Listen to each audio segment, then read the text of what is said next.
Target pada tahun 2026 itu adalah 2041,3 triliun. Itulah target yang dicanangkan oleh Bappenas yang diberikan kepada kami.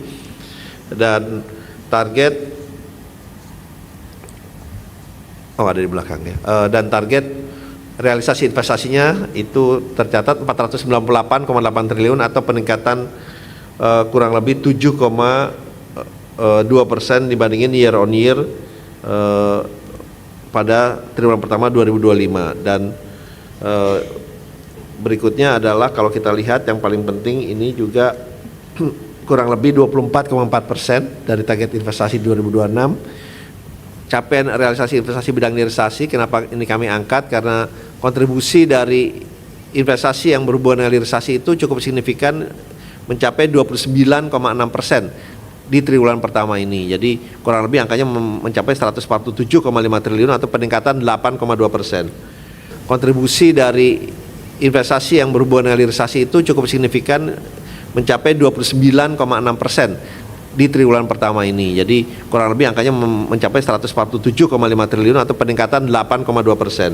Kita melihatnya perikanan dan kelautan ini mungkin di dalam semester berikutnya atau semester 2 atau 3 atau 4 ini insya Allah bisa meningkat, karena saat ini masih 1,7 triliun karena komoditas pada sektor ini termasuk garam, ikan TCT, udang, rumput laut, rajungan, dan tilapia. Nah, ini adalah saya mendapatkan informasi bahwa akan investasi di bidang garam dan juga di bidang rumput laut dan ikan tilapia ini sudah mulai akan berjalan pada semester depan.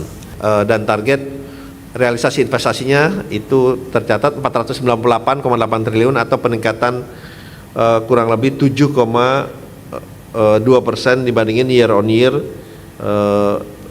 pada triwulan pertama 2025. Dan berikutnya adalah kalau kita lihat yang paling penting ini juga kurang lebih 24,4% dari target investasi 2026. Dan yang penting adalah juga penyerapan tenaga kerjanya itu adalah 706.569 orang atau 18,9% peningkatan dibandingkan tahun sebelumnya.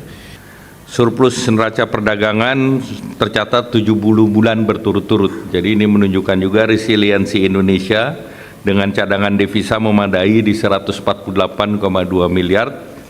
Defisit APBN terjaga di 0,93% dari PDB. Jadi disiplin fiskal dijaga di tengah ekspansi yang terukur.